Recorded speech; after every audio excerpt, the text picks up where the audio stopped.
بسم اللہ الرحمن الرحیم. ویلکم اینڈ السلام علیکم گریڈ 10 بوائز. امید ہے اسٹوڈنٹس آپ سب خیر خیریت سے ہوں گے. تو اسٹوڈنٹس ہم لوگوں نے اپنے جو پریویس لیکچرز تھے ان میں ہم لوگوں نے سب سے پہلے پڑھا تھا ذوالفقار علی بھٹو کے بارے میں، اس کی ریفارمز کے بارے میں. اس کے بعد 73 کے کانسٹیٹیوشنز پہ ڈسکس کیا تھا. تو اسٹوڈنٹ آج ہمارا جو تیسرا لیکچر ہے اس میں جو ریویو میں پیش کر رہی ہوں وہ ہے جنرل ضیاء الحق کے بارے میں. یعنی آج ہم جنرل ضیاء الحق کے دور کے بارے میں پڑھیں گے جو 1977 سے لے کر 1988 تک کے عرصے پر مشتمل ہے. تو سب سے پہلے جنرل ضیاء الحق کے بارے میں جو کہ نفاذ اسلام کی طرف، یعنی اس نے جو اسلامائزیشنز کہ جو affects enforcement of Islamic laws تھے، اسلامائزیشن کی طرف جو اس نے ایفرٹس کی تھی ان کے بارے میں پڑھیں گے. سب سے پہلے آپ کو تھوڑا سا اس کے بارے میں جنرلی بتا سکوں کہ جنرل ضیاء الحق جو تھے وہ 1924 میں پیدا ہوئے تھے اور 1988 میں ان کی ڈیتھ ہوئی تھی. اور وہ جو تھے سیکنڈ پریزیڈنٹ، یعنی 6 نمبر پہ پریزیڈنٹ تھے، جو چھٹے ہمارے صدر منتخب ہوئے تھے، اور اس کے ساتھ ساتھ second chief martial law administrator بھی تھے. اچھا، اب یہاں پہ سب سے پہلی چیز کیا آ جاتی ہے کہ جو ضیاء الحق تھے ان کی ایجوکیشن تھی کہ وہ پنجاب کے ایک مذہبی گھرانے سے تعلق رکھتے تھے. یونیورسٹی آف دہلی سے انہوں نے اپنی ایجوکیشن حاصل کی اور ٹاپرز تھے، یعنی بہت زیادہ لائق بندہ تھا. اس کے ساتھ ساتھ جنرل ضیاء الحق نے جب انہوں نے آرمی کو جوائن کیا تو انہوں نے 3 جنگوں میں حصہ لیا. ایک سب سے پہلے جو سیکنڈ ورلڈ وار تھی اس میں بھی انہوں نے پارٹیسپیٹ کیا. اس کے بعد دوسرے نمبر پہ جو 1965 کی وار تھی اس میں بھی، اور تیسرے نمبر پہ جارڈن، یعنی جو جارڈن میں ہماری جو آرمی گئی تھی ان کے جو کنگ تھے ان کے خلاف کوئی ریوولٹ ہوئی تھی تو پھر انہوں نے وہاں جا کر اس کنگ کو بھی پروٹیکٹ کیا اور اس کے ساتھ ساتھ انہوں نے وہاں کی آرمی کو بھی ٹرین کیا. تو یہ تو تھی جنرل ضیاء الحق کے بارے میں. اب ہم لوگوں نے پڑھا کہ ذوالفقار علی بھٹو کا جو دور تھا بہت اچھا تھا. تو پھر ایسا کیا ہوا کہ ایک دم سے جو عوام تھی وہ ذوالفقار علی بھٹو کے خلاف ہوئی اور مارشل لا لگانے کی ضرورت کیوں محسوس ہوئی؟ تو اس کے بیک گراؤنڈ میں اگر ہم لوگ جاتے ہیں تو اسٹوڈنٹس، پاکستان جب بنا تھا، when Pakistan is came into being، تو جو بیسک ہماری خواہش تھی وہ کیا تھی کہ کنٹری میں اسلامک لاز ہو، اسلامک قوانین ہو، ان کو عمل میں لایا جائے. یعنی اسلامک جو ٹیچنگ ہے وہ اسلام ہے وہ یہاں پہ ہونی چاہیے. جو 73 کا کانسٹیٹیوشن تھا اس میں ذوالفقار علی بھٹو نے اسلامی جو جتنی بھی دفعات تھی، جتنی پروویژنز تھی، ان سب کو انہوں نے 73 کے کانسٹیٹیوشنز میں ڈالا لیکن ان میں سے کسی پہ عمل نہیں کیا گیا. یعنی ان کو کوئی عملی اقدامات نہیں کیے گئے. اور جو ذوالفقار علی بھٹو تھے وہ ان کا جو ایٹیٹیوڈ تھا بالکل ارریسپانسبل تھا. کوئی ذمہ داری وہ نہیں اٹھا رہے تھے، اسلامائزیشن کی طرف کوئی پیش رفت وہ نہیں کر رہے تھے. تو اس وقت کی جو پولیٹیکل پارٹیز تھیں 1977 میں انہوں نے ایک موومنٹ چلائی جو تھی تحریک نظام مصطفیٰ. انہوں نے ایک موومنٹ چلائی 1977 میں. جب انہوں نے موومنٹ چلائی تو اس کے ساتھ یہ ہوا کہ ملک کے جو حالات تھے، جو پولیٹیکل ان کی کنڈیشنز تھی وہ سارے خراب ہو گئے. یعنی سیاسی حالات بہت بگڑ گئے. تو جب بہت زیادہ بگڑ گئے تو پھر 5 جولائی 1977 کو ضیاء الحق نے ملک میں مارشل لا جو ہے وہ نافذ کر دیا اور ملک میں اسلام کے نفاذ کی وعدہ کیا کہ میں اسلام کا نفاذ جو ہے وہ کر. General Zia ul-Haq toppled Bhutto government and assumed powers on 5 July 1977. Zulfiqar Ali Bhutto کی جو گورنمنٹ تھی اسے 5 جولائی 97 کو ضیاء الحق نے ختم کر دیا. پاور انہوں نے حاصل کر لی 5 جولائی 1977 کو. Initiating yet an age of martial law in country, he pledged to hold election within 90 days. انہوں نے کہا کہ میں 90 دن کے اندر اندر انتخابات کرواؤں گا. اس کے ساتھ ہی اپنے اس ٹائم پیریڈ میں انہوں نے کیا کیا کہ ہر چیز پر پابندی لگا دی، بین لگا دیا. Imposed freedom of expression, political activities, جتنی بھی سیاسی سرگرمیاں تھیں اور آزادی تھی تحریر تقریر کی، اس کے اوپر پرمنٹ انہوں نے پابندی لگا دی. اکتوبر 1977 انہوں نے کہا کہ میں جو ابھی الیکشنز ہیں ابھی میں ان کو پوسٹ پون کرتا ہوں، تو میں یہ الیکشنز ہیں وہ اکتوبر 1977 میں کرواؤں گا. بٹ الیکشن کروانے کے بجائے انہوں نے کیا کیا کہ جو پولیٹیشنز تھے ان کے اوپر انہوں نے احتساب، یعنی ان کو اکاؤنٹیبلٹی آف پولیٹیشن شروع کر دی.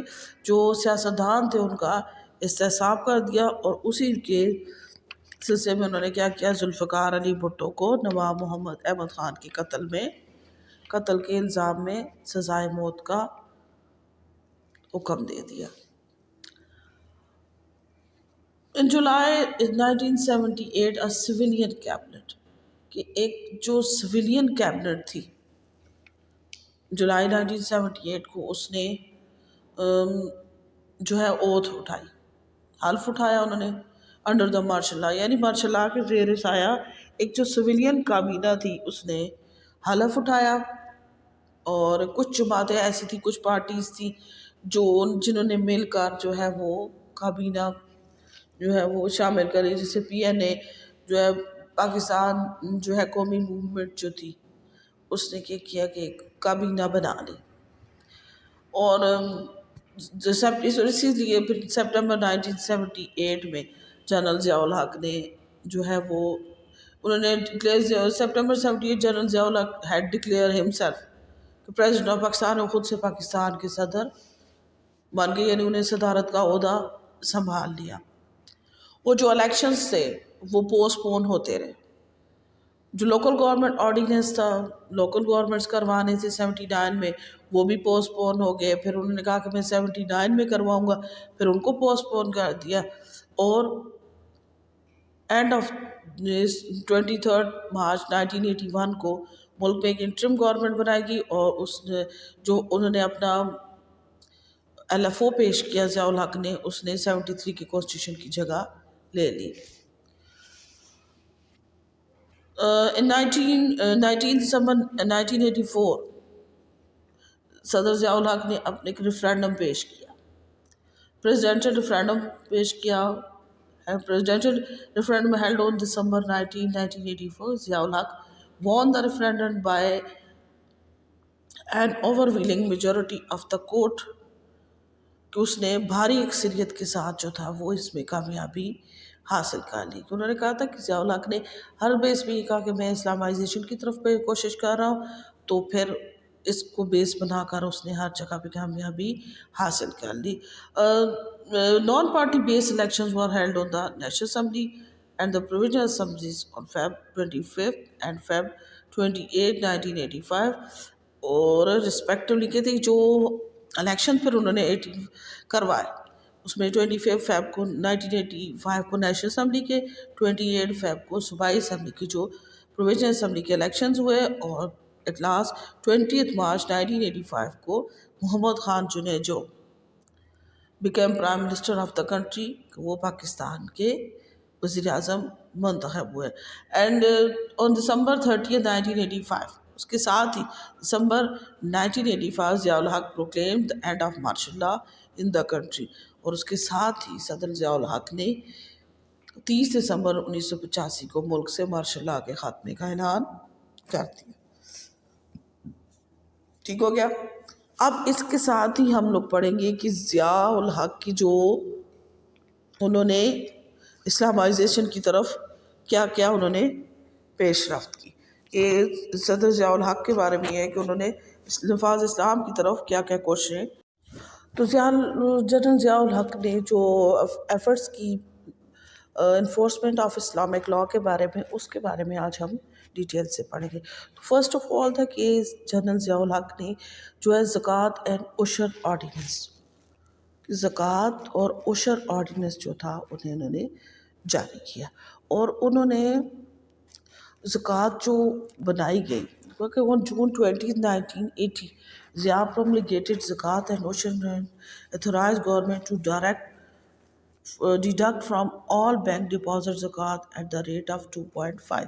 کہ انہوں نے کہا کہ جو ہے وہ زکوٰۃ آرڈیننس کے ذریعے ملک میں انہوں نے کیا کیا، زکوٰۃ کا نظام رائج کیا. اور زکوٰۃ کے نظام کی وجہ سے انہوں نے کہا کہ ہر سال فرسٹ رمضان کو جو ہر مسلمز ہے اس کی سیونگ اکاؤنٹ سے 2.5% یعنی 2.5 سالانہ کے حساب سے زکوٰۃ کاٹ سکتی ہے.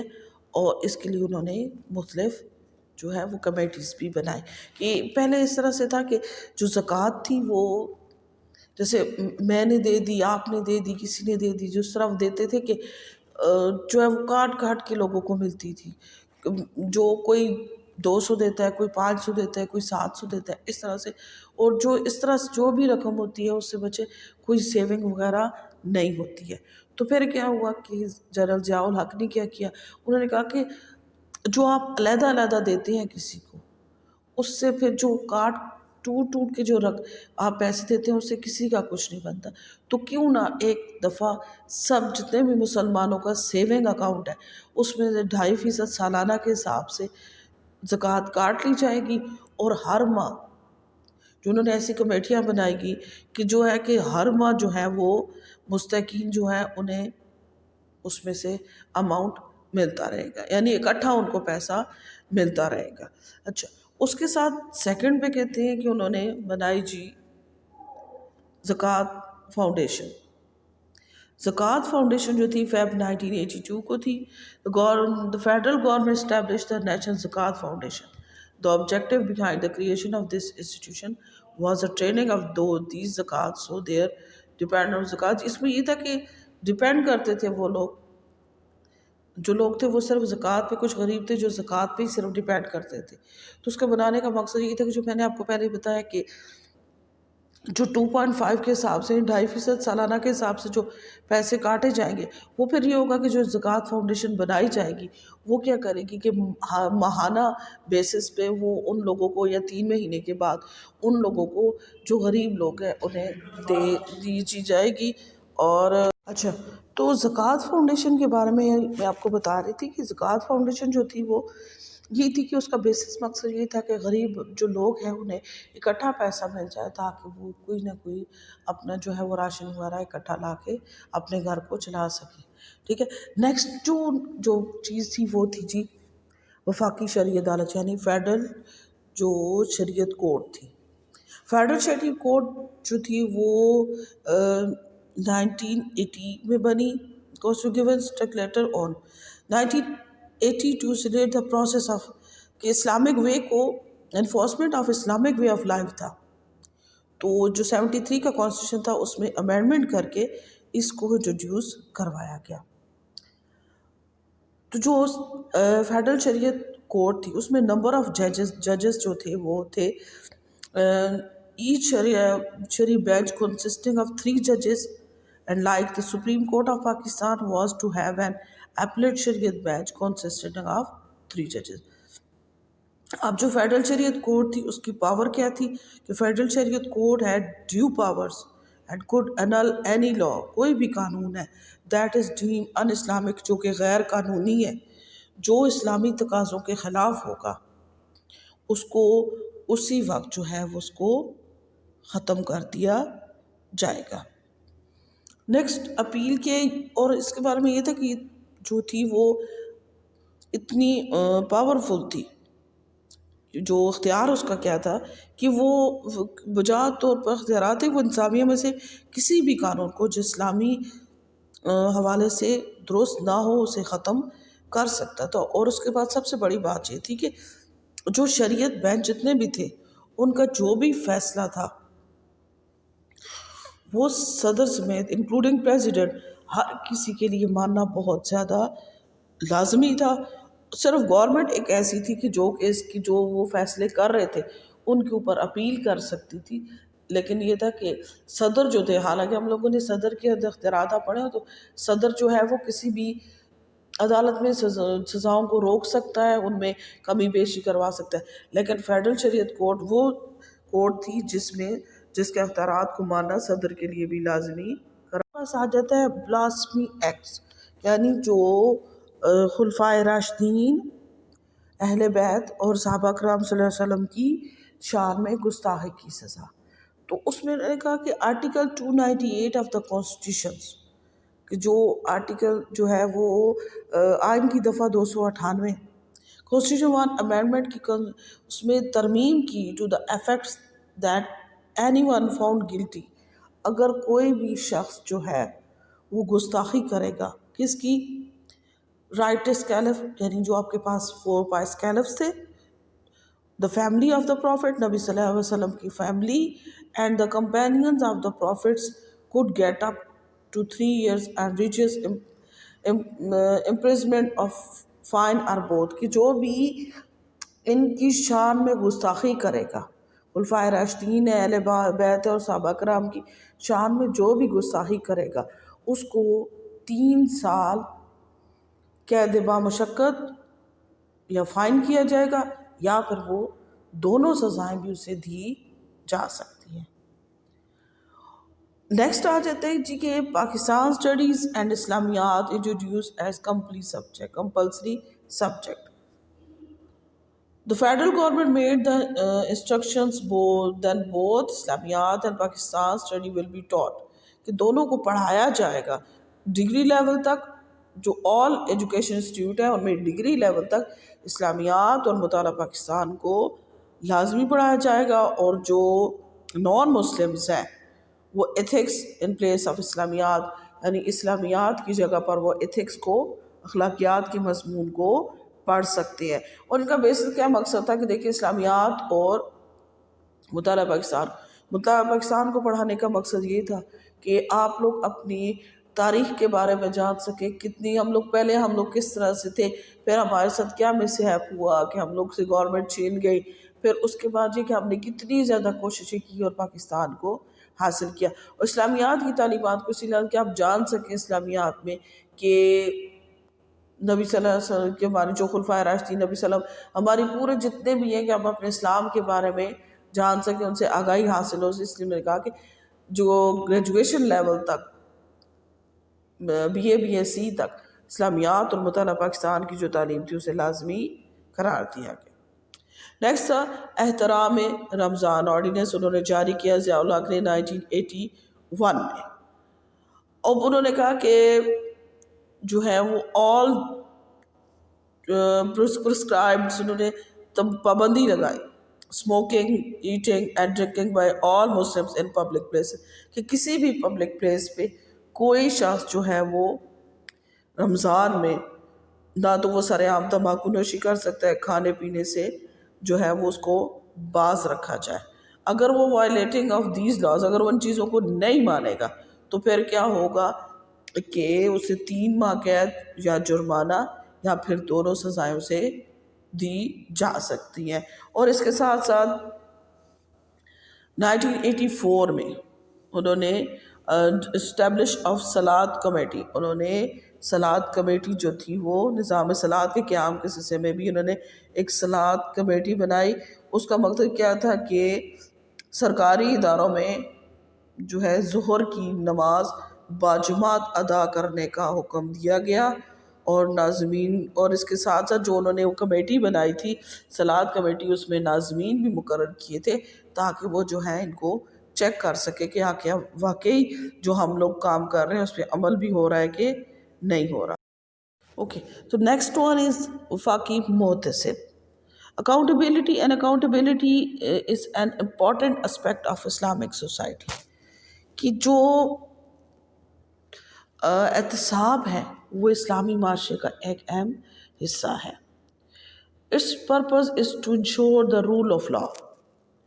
اس کا مقصد کیا ہوتا ہے کہ قانون کی بالادستی کام کرنا، دا پروویژن آف جسٹس، کہ جو آپ کو انصاف ہے اس کا مقصد ہے انصاف دینا، the promotion of social equality, کی معاشی جو ہے وہ جو ہے ایکوالٹی برابری کی بنیاد پر مساوات کے کرنا، in short the protection of citizens, کہ جو سٹیزنز ہیں ان کی پروٹیکشن کرنا، یہ اس کا basis promotion of social protection of citizens کے رائٹ، جو ہمارے شہری ہیں ان کی جو حقوق ہے ان کا تحفظ بھی کرنا ہے، کہ اکاؤنٹیبلٹی بھی ہوتا ہے کہ وہ قانون، اس کا مقصد ہوتا ہے انصاف، قانون کی بالادستی، مساوات اور شہریوں کے حقوق کا تحفظ کرنا، وفاقی محتسب کہلاتا ہے۔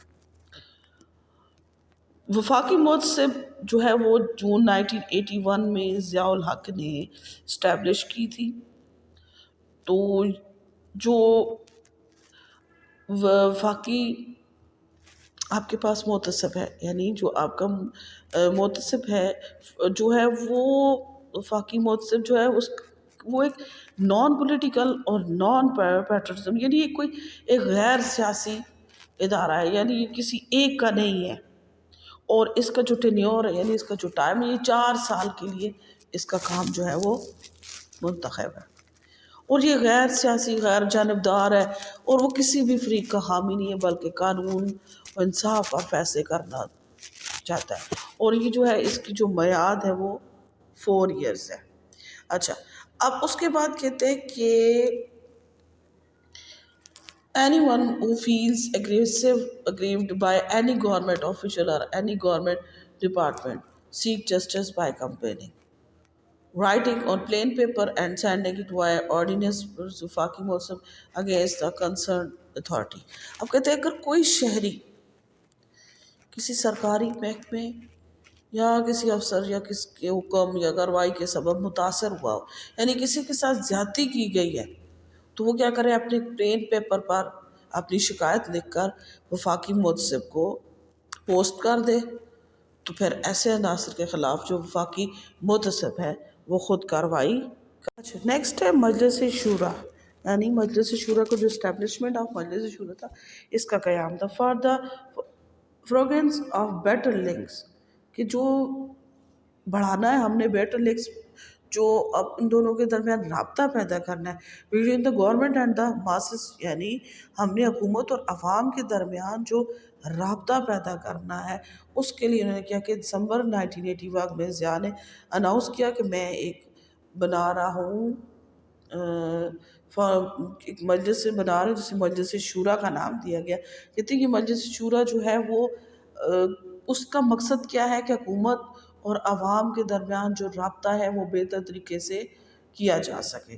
مجلس شورا was formation of composed of 50 members, کہ جو مجلس شورا تھی اس کے اراکین کی تعداد جو تھی وہ 30 رکھی گئی، اور اس کے جو ڈیوٹیز تھی lead to the formation of Islamic state, ایک ایسا اسلامی معاشرہ قائم کرنا ہے، to fulfil of long lasting desire of peoples, کہ جو ہے اقدامات کی سفارش کرنا جن پر کاربند ہو کر کہ وہ اسلامی معاشرے کا قیام کریں جس سے عوام کی جو توقعات ہیں وہ پوری کی جا سکے، اور اس کے ساتھ ساتھ یہ ہے کہ as such its role was to expedite the smooth transaction toward an Islamic democratic social orders، کہ اسلام کے عمل کو تیز کرنے میں حکومت کی مدد کرے اور ملک میں ایسے حالات پیدا کریں کہ ملک کسی قسم کے بحران کا شکار ہوئے بغیر اپنی اسلامی جمہوری منزل کو طے کر سکے۔ یعنی مجلس شورا قائم کرنے کا مقصد کیا تھا،